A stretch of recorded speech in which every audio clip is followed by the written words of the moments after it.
आइए सुनते हैं करवा चौथ व्रत की कथा। पहली कथा है बुढ़िया और गणेश जी की कथा। एक अंधी बुढ़िया थी जिसका एक लड़का और बहू थी। वह बहुत गरीब थी। वह अंधी बुढ़िया माई नित्य प्रतिदिन गणेश जी की पूजा किया करती थी।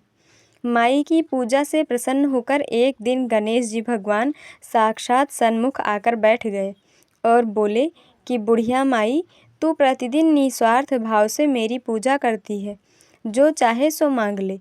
बुढ़िया माई बोली, हे विघ्नहर्ता गणेश जी भगवान, मुझे तो मांगना नहीं आता, सो क्या मांगूं। तब गणेश भगवान बोले कि माई, मैं कल आऊँगा, तू अपने बेटे बहू से पूछ कर मांग लेना। तब बुढ़िया ने अपने बेटे बहू से पूछा तो बहू ने कहा पोता मांग लो। बेटे से पूछा तो बेटे ने कहा कि माँ धन मांग लो। तब बुढ़िया ने सोचा कि बेटा बहू तो अपने मतलब की बातें कर रहे हैं, अतः उस बुढ़िया ने पड़ोसिन से पूछा तो पड़ोसिन ने कहा कि बुढ़िया माई, तेरी थोड़ी सी जिंदगी बची है, तू क्यों मांगे धन, तू क्यों मांगे पोता, तो तू तो केवल अपने लिए दीदा गोड़ा आंखें और गोड़े मांग ले, जिससे तेरा जीवन सुख से व्यतीत हो जाए। उस बुढ़िया माई ने बेटे बहू तथा पड़ोसिन की बात सुनकर घर में जाकर सोचा कि जिससे बेटा बहू भी खुश हो जाए और मेरा भी भला हो जाए, वह भी मांग लूं। जब दूसरे दिन गणेश भगवान आए और बोले, बुढ़िया माई मांग ले। गणेश जी भगवान की वचन सुनकर बुढ़िया माई बोली, हे विघ्नहर्ता, अन्न देवो, धन देवो, निरोगी काया देवो, अमर सुहाग देवो, दीदा गोढ़ा देवो, सोने के कटोरे में पोते को दूध पीता देखूं, अमर सुहाग देवो और समस्त परिवार को सुख देवो, आपके श्री चरणों में मुझे स्थान देवो। बुढ़िया की बात सुनकर गणेश जी बोले, बुढ़िया माँ, तूने तो मुझे ठग लिया और कहती है कि मांगना नहीं आता। जो कुछ तूने मांग लिया वह सब कुछ तुझे मिलेगा। यूँ कहकर गणेश भगवान अंतर्धान हो गए। हे गणेश भगवान, जैसा बुढ़िया माई को दिया वैसा सबको देना, वैसे ही सबको देना और सभी पर अपनी कृपा बनाए रखना। बोलो गणेश भगवान की जय। अगली कथा हम सुनते हैं वीरावती की कथा। आइए सुनते हैं वीरावती की कथा। एक बार की बात है, एक साहूकार के 7 बेटे और एक बेटी थी। बेटी का विवाह हो चुका था। बेटी अपने मायके में आई थी। बेटी का नाम वीरावती था। सातों भाई अपनी इस इकलौती वीरावती बहन को बहुत गहरा प्रेम करते थे, अपनी बहन का पूरा ध्यान रखते थे। जब वीरावती मायके में आई हुई थी तो एक दिन शाम को सभी भोजन करने के लिए बैठे। कार्तिक मास कृष्ण पक्ष की चतुर्थी तिथि थी, अतः घर में साहूकार की सभी बहुओं ने और साहूकार की बेटी वीरावती ने चतुर्थी चौथ का व्रत रखा हुआ था। जब साहूकार के सभी बेटे भोजन के लिए बैठे तो उन्होंने अपनी बहन को भोजन करने के लिए कहा। भाइयों का भोजन करने के लिए बुलाने पर बहन ने कहा, भाई अभी चांद नहीं आया है, जब चांद आ जाएगा तब मैं चांद को अर्घ्य देकर व्रत पूरा करके ही भोजन करूंगी। वीरावती के ऐसा कहने पर भाइयों को चिंता हुई कि बहन भूखी है और अभी चांद भी नहीं आया है। ऐसे में सातों भाइयों में से सबसे छोटा भाई बाहर किसी दूर के पेड़ पर जाकर उसमें अग्नि जलाकर उसमें एक छलनी लगाकर बहन के पास आया और बहन को कहा, देखो बहन, चांद आ गया है, अब खाना खा लो। बहन ने अपनी भाभियों को भी कहा, भाभी देखो चांद निकल आया है, अब आप लोग भी अर्घ्य देकर व्रत पूरा करके भोजन कर लो। भाभियों ने ननद वीरावती की बात सुनकर कहा, ननद, ये चांद तुम्हारा आया है, हमारा नहीं।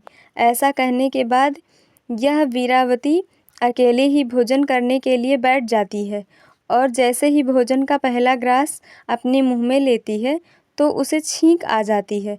दूसरा ग्रास मुंह में लेती है तो उसमें बाल निकल आता है और इसके बाद जैसे ही भोजन का तीसरा ग्रास मुँह में लेने को रहती है तो उसी समय उसके ससुराल से न्योता आता है कि उसके पति का स्वास्थ्य बहुत खराब है, वह शीघ्र पति को देखने ससुराल आ जाए। इसके बाद उसकी भाभी उसे सच्चाई बताती है कि उसके साथ ऐसा इसलिए हुआ क्योंकि उसने करवा चौथ का व्रत तोड़ दिया था। उसके भाइयों ने आग जलाकर झूठ कहा कि चाँद निकल गया और उसने सच मानकर अपना व्रत तोड़ दिया। इसी कारण उसका पति बीमार हुआ। सच्चाई जानने के बाद जब वीरावती अपने ससुराल को जाती है और यह प्रतिज्ञा करती है कि मैं अपने पति को कुछ नहीं होने दूंगी। दुर्भाग्यवश जब वीरावती अपने ससुराल पहुंचती है तो उसका पति प्राण छोड़ चुका होता है।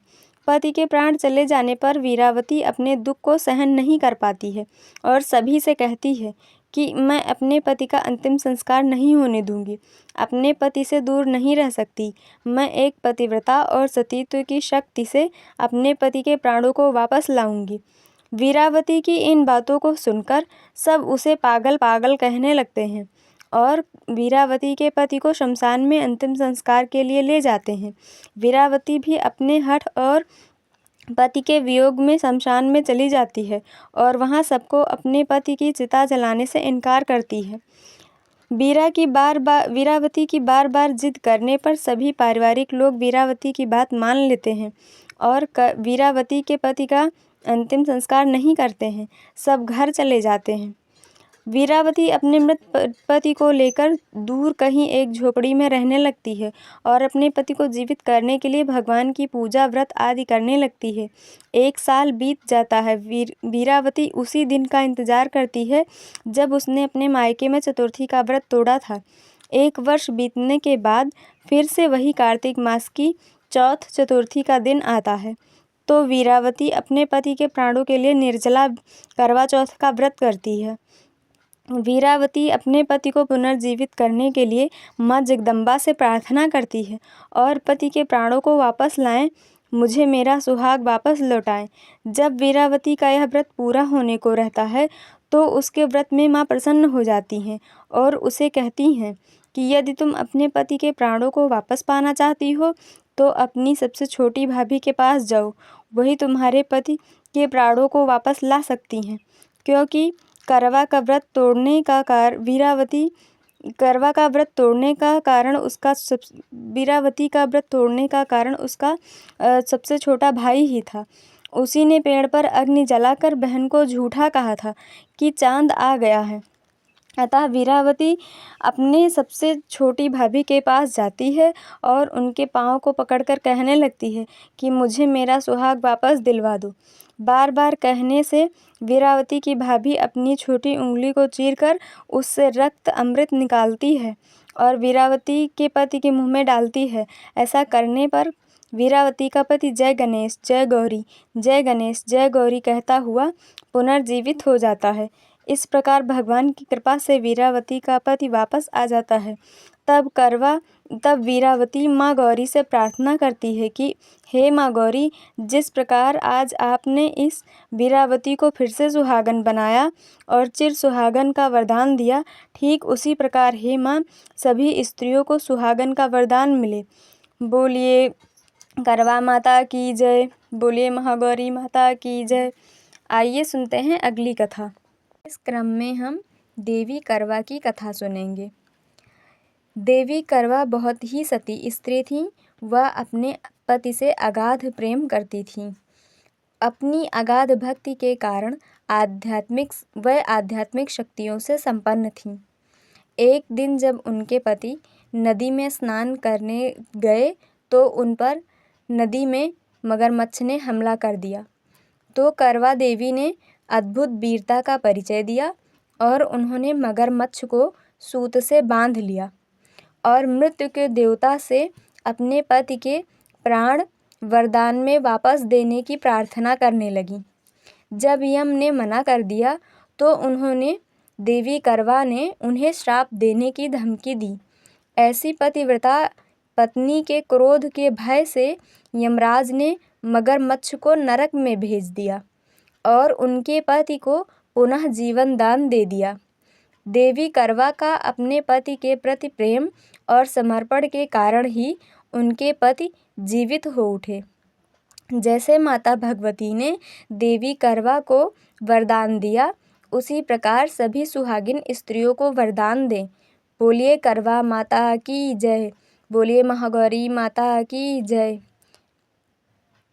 ओम जय करवा मैया, सब जग की हो माता, तुम हो रुद्राणी, यश प्रिय गावत जग के सब जीव और प्राणी। ओम जय करवा मैया, कार्तिक कृष्ण चतुर्थी, जो नारी व्रत करती, दीर्घायु पति होवे, दुख सारे हरती। ओम जय करवा मैया, होय सुहागिन नारी, सुख अंतिम पावे, गणपति जी बड़े दयालु, विघ्न सभी नाशे। ओम जय करवा मैया,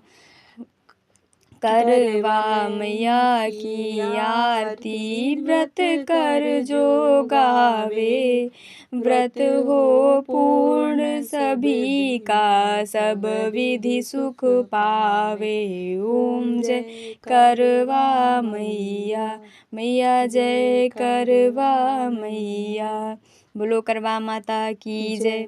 आइए अगले क्रम में हम महागौरी की आरती करते हैं।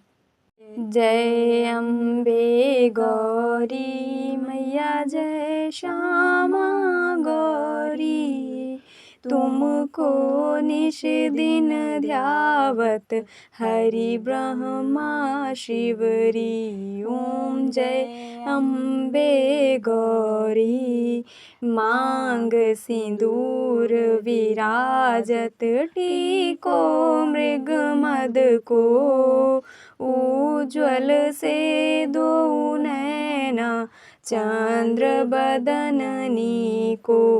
ओम जय अम्बे गौरी, कनक समान कलेवर, रक्तांबर राजे, रक्त पुष्प गलमाला, कंठन पर साजे। ओम जय अम्बे गौरी, के हरि वाहन राजत, खड़ग खपर धारी, सुर नर मुनि जन सेवत, तिनके दुख हारी। ओम जय अम्बे गौरी, कानन कुंडल शोभित, नासाग्रे मोती, कोटिक चंद्र दिवाकर, समराजत ज्योति। ओम जय अम्बे गौरी, शुंभ निशुंभ विदारे, महिषासुर घाती, धूम्र विलोचन नयना, निश दिन मदमाती।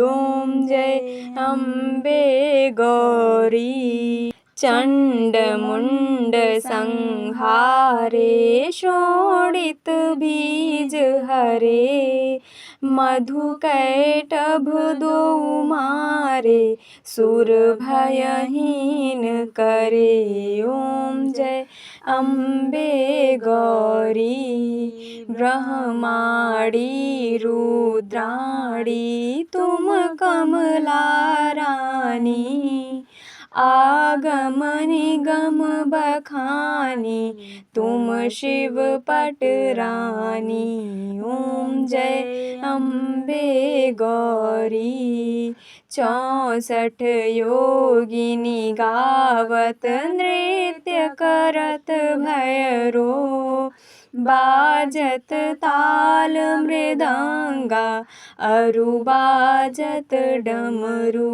ओम जय अम्बे गौरी तुम ही जग की माता, तुम ही हो भरता भक्तन की दुख हरता, सुख संपत्ति करता। ओम जय अम्बे गौरी भुजा चारयति शोभित वरमुद्राधारी, मन वांछित फल पावत सेवत नर नारी। ओम जय अम्बे गौरी कंचन थाल विराजत अगर कपूर बाती, श्रीमाल के तू मेरा जत कोटि रतन ज्योति। ओम जय अम्बे गौरी श्री अम्बे जी की आरती जो कोई नर गावे, कहत शिवानंद स्वामी सुख संपत्ति पावे। ओम जय अम्बे गौरी मैया जय श्यामा गौरी। बोलो आदिशक्ति जगत जननी माँ जगदम्बिका की जय। बोलो करवा माता की जय। बोलो गणेश भगवान की जय। एक बार बोलो महागौरी माता की जय। बोलो उमापति महादेव की जय। सियाव रामचंद्र की जय। वृंदावन कृष्णचंद्र की जय। अयोध्या रामलला की जय। बोलो भैसव संतन की जय। बोलो बजरंग बली की जय। बोलो भैसव भक्तन की जय। ओम नमः पार्वती पतये हर हर महादेव। जय जय श्री राधे, जय जय श्री राधे।